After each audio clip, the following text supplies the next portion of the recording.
Hey guys, and welcome back to another video. My name's Amber. I upload beauty and true crime content. If they're the type of videos that you like to watch, then why not hit that subscribe button and come along and join our little family. And if you're already part of the family, then just make sure that notification bell is on so you're notified of whenever I upload a video. And now we can get into today's Missing Monday, and I am back with another interesting case for you guys. Today we're going to be talking about the disappearance of Tiffany Daniels. On August 12th of 2013, Tiffany Daniels left her job.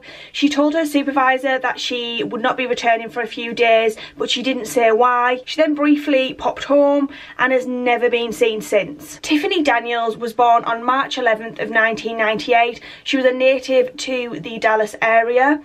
Tiffany distinguished herself in high school through her interest in art, and she did have a really outgoing personality. You know, she was very bubbly, very friendly, chatty. Her family described her as a free-spirited person. She would often lift the mood of people around her. She had a really uplifting presence. She enjoyed painting and eventually took a job at the Pensacola State College Theatre in Florida as a technician, where she helped to paint sets. When she was not at work, she was quite outdoorsy, and she made sure to take advantage of Pensacola's attractions. In the city downtown near her job, she often attended blues and swing dance parties. From her house, which was a short distance from the Bob Sykes Bridge to Santa Rosa Island to the Gulf of Mexico, she often went hiking or biking in the dunes. She was a pescatarian. She also had 4 tattoos on the top of her feet, which showed a plant's growth and blooming. Tiffany appeared to be satisfied with her life, although she was having financial problems. Her parents said by the summer of 2013 they'd noticed that she did have a pattern of paying the rent for a series of housemates who were either declined to or unable to pay their share of rent. So she sort of picked up the pieces after people. You know, she didn't want any trouble. She just wanted to help people out, so she did that. So in July of that year, after another one of her housemates had actually moved out, she advertised on Craigslist for a new roommate. Gary Nichols, who was a 54-year-old father of one of her friends, actually came forward and said he would be interested in moving in with her. He was separating from his wife and he wanted to live closer to his job. He answered the ad and he moved in. Tiffany's parents, however, did feel a little bit uneasy about this. You know, there was quite a big age difference and they didn't really like her sharing her living quarters with a man twice of her age, but he was able to pay his fair share of bills, and the two had quite similar interests. He too liked biking and he followed a similar diet. On August 11th, Tiffany actually started the day with a farewell breakfast to her boyfriend. Her boyfriend had actually been accepted onto a graduate program at the University of Texas in Austin for robotics. He really wanted her to move with him, and he encouraged this movement, but she just wasn't quite ready to do so. Her friend said that she did love him, but she was just a little bit reluctant. She wanted to continue the relationship to the point of making plans to visit him later on in the year, but she was not ready to move. So after they had breakfast, he left. So on that day, Gary Nichols recalls that she was actually seemed a little bit depressed for the rest of the day. You know, she was quite down, but there was also a side of her that was, you know, quite enthusiastic, and she did believe that with this later visit to Austin to see her boyfriend that they could make it work, and she believed that she could eventually easily adapt to that lifestyle. Tiffany and the theatre department were scheduled to start preparing sets for a production of Spamalot that fall. So that night, Gary Nichols and her decided that they were going to watch Monty Python and the Holy Grail, which is the film that the musical was based on. She wanted to watch it for inspiration and to sort of relax. After this, the two just retired to their bedrooms as they both had work the next morning. At 5 AM, Gary actually recalls that he heard the door to the house open up and close several times. He looked outside from his room thinking it might be Tiffany, but he didn't see her. He then got up to go to work at around 7 AM, and Tiffany's car, a grey Toyota 4Runner, was gone. He assumed that she'd gone to work as well, but her parents did say that this was quite unusual of her to get up so early. She was one of these people where, girl after my own heart, she would sort of leave things to very last minute. Tiffany arrived for work on time and she started her shift and began painting sets. She did, however, ask her supervisor if she could leave early that day, and she also let him know that she would possibly be taking some time off, possibly the whole following week. She did not explain to him why. She just said that she had some things that she needed to take care of. He approved of this, and then she punched out at 4:43 PM and left the theatre. No one has reported seeing her since. So that night when Tiffany didn't return home, Gary actually became very concerned, and it was sort of 10 o'clock, it was getting on a little bit, and she still wasn't home. He then called his daughter Noelle, who was friends with Tiffany, and she just said, look, she's an adult, don't worry about it, she's probably hanging out with friends closer to her age. And he sort of agreed with her and went to bed. So Gary, the next morning, she'd still not returned home. He decided he was going to give her a call again, but he couldn't reach her, he couldn't get through to her. That evening, he returned and found that the electricity of the house had been turned off. He assumed that his housemate had failed to pay her share.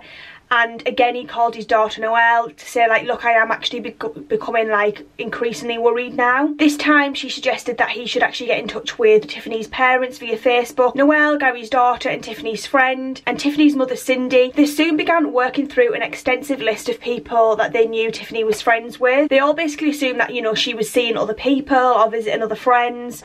And all of these people that they suggested, Cindy and Noel got in contact with them, and this just didn't lead anywhere. Tiffany still didn't turn up, and it was getting towards the end of the week, and this was when they realised they needed to contact the police and report her missing. Cindy Daniels, Tiffany's mother, then went to the Escambia County Sheriff's Office, and this office seemed to be quite dismissive of the case, and this does happen quite frequently, especially when someone is classed as being an adult, because they basically write it off as they're an adult that can come and go as they please and they can do what they want. This isn't always particularly helpful in cases like this. They did take information from Cindy, but they just believed that, you know, Tiffany was probably off partying somewhere and she would turn up soon of her own accord. But because Tiffany had been living in the city of Pensacola and was last seen there, this police department actually referred the case to the city's police department, who Cindy found showed a lot more interest in the case.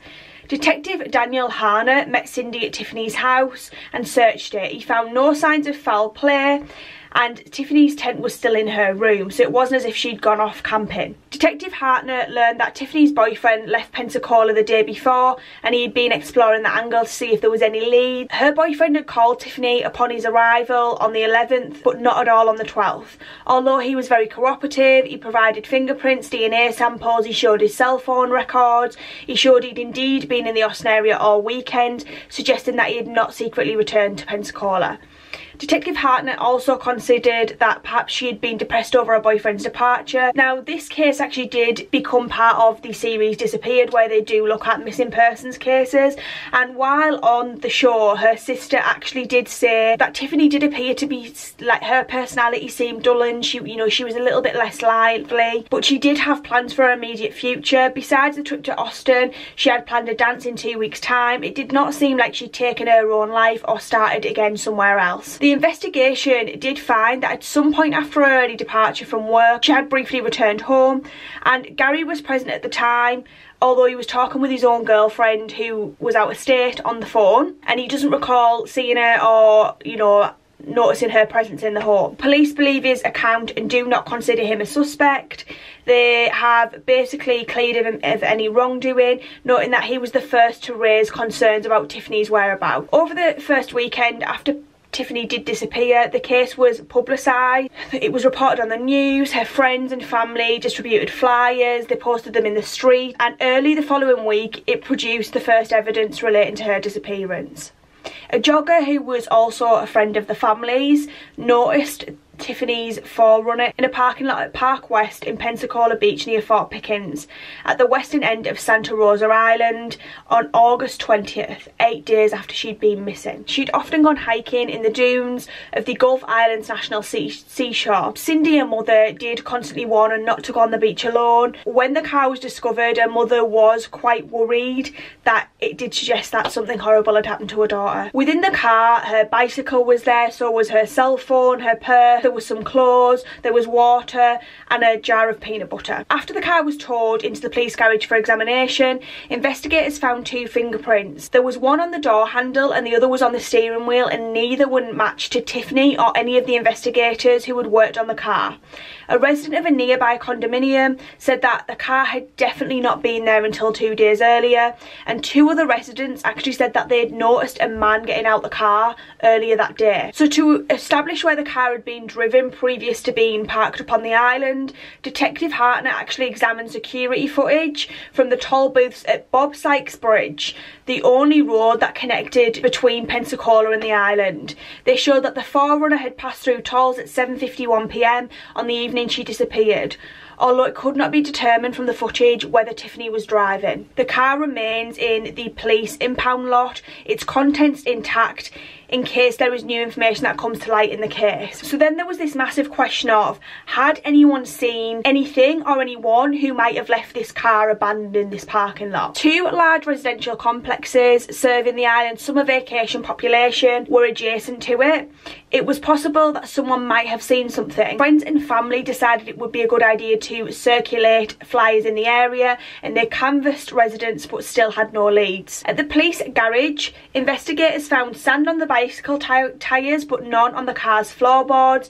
This suggested to Detective Hartnett the possibility that she had gone for a bike ride on the beach that evening. She might have decided to go for a swim afterwards. A friend of hers noted that the Perseid meteor shower was happening at that time, which he said was the sort of thing that she would be interested in and she would possibly visit the beach to see. If this was the case, it may have been possible that she drowned. However, there were no bodies found on shore. If someone had drowned, it was very common for the body to wash up on shore. Now, it was also possible that she could have met with foul play or even accidental death. However, there was no way to be sure.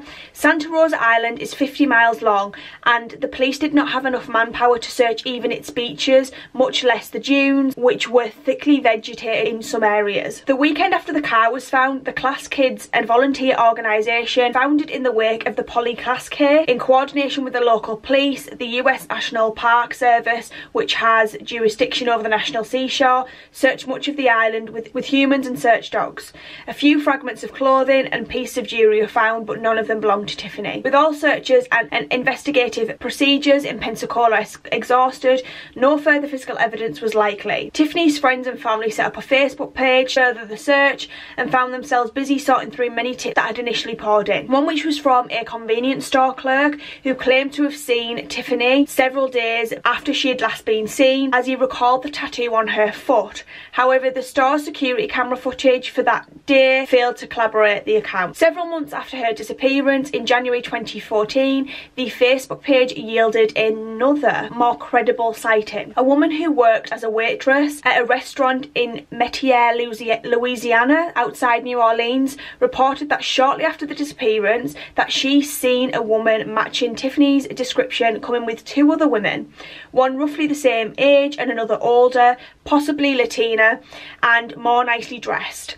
The younger woman behaved very strangely, both wearing long sleeved shirts despite the weather being warm, with the cuffs pulled over their hands. They never looked at the waitress in the eye. Mostly they seemed to let the older woman do the talking. When the waitress told one of the younger women she looked like the woman who had been reported missing in Florida, the group got up and left. Unfortunately, the restaurant's security cameras had been taped over since the date of the encounter, and thus it was impossible to find any documentary confirmation of the waitress's story. That is so annoying. Tiffany's parents to this day strongly believe the waitress's story, and they believe that it was their daughter, and there were two reasons for this. First was that she always put her sleeves over her hands. This was something that she did when she was frequently cold. And second, the waitress recalled that the woman who resembled Tiffany, when looking over the soups menu, this woman had asked whether they used fish or chicken broth. And her mother Cindy recalled an incident where they'd been eating out at a restaurant with Tiffany, and the restaurant had substituted the fish stock for chicken broth because they'd run out of fish stock. Tiffany could immediately notice a difference, and this was because she was pescatarian and she usually avoided chicken-based food. So Tiffany's family now began to fear that she'd not been found because she'd actually left Pensacola and not through her own will. They began to research human trafficking as a possible explanation. They saw possible similarities between Tiffany's unsolved case and another woman who had recently been drugged and abducted from Panama City and taken to New Orleans by two men who told her she was to work as a prostitute. While traffickers prefer to target women in their late teens, according to experts, they will occasionally attempt to abduct women closer to Tiffany's age, and her parents believe that she would have been trusted enough to fall for whatever pretext they used to approach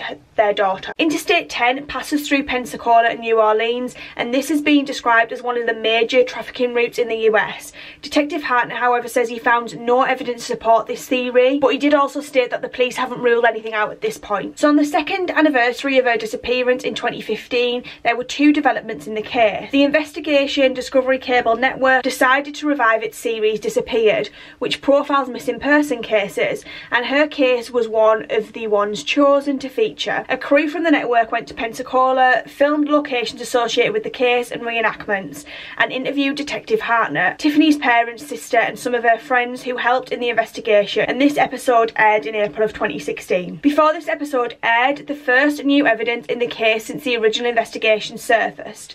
In December of 2015, Tiffany's family and the police disclosed that in the wake of the coverage of the case's second anniversary 4 months earlier, a citizen had actually come forward and told the police that on the day that Tiffany's car was discovered, they'd seen a man in his 30s wearing red shorts and no shirt opening the car's tailgate, a report which was consistent with two witnesses who said they saw a man leave the car after it was parked there. The witness remembered this because the car had been parked unusually, facing oncoming traffic in an area reserved for wildlife. Police found no evidence, means or motive for foul play in Tiffany's disappearance, but her family do still strongly believe that she may have been taken and has become a victim of human trafficking. The circumstances of Tiffany Daniels' disappearance remains unclear, and her case is currently classified as missing. Her case remains unsolved. And what I am going to do, like I usually do with these cases, I'm going to leave a link below to where you can contact if you think you have any information, because let's try and get Tiffany found. That would be incredible. Right, my thoughts and feelings on this one. Wow, so interesting. It's a very interesting case, how her car was found a couple of days later.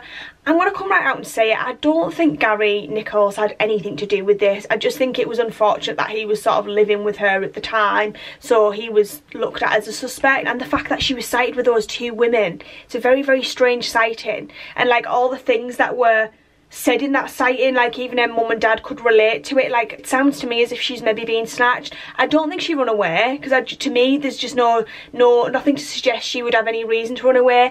And I don't think, I mean, I don't know about now, but I don't think at the time she was snatched that she met foul play. I don't think she was murdered. I feel like she was maybe snatched for sex trafficking, which is what so many of these cases end up being. I would love to know your thoughts and feelings on this case. I hope that we will find out what's happened to Tiffany so her parents can get some sort of peace, along with her friends and other family members. That would be incredible. But I shall see you in the next one.